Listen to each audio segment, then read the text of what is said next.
Hey Lyceans!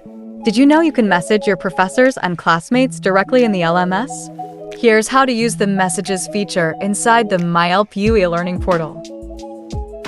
Click the Messages icon on the upper right corner of your dashboard to view your conversations.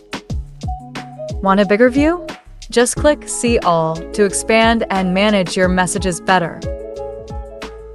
To send a message, simply search for your classmate or professor, type your message, and hit send. It's that easy. You'll also get notifications for new messages, so you can reply fast and stay in touch. That's how you use messages inside the myLPU eLearning portal. Use it to ask questions, coordinate with classmates, or connect with your professors. That wraps up our LMS Dashboard Tour series, Lyceans. Be sure to watch the other videos to make the most of your myLPU eLearning experience.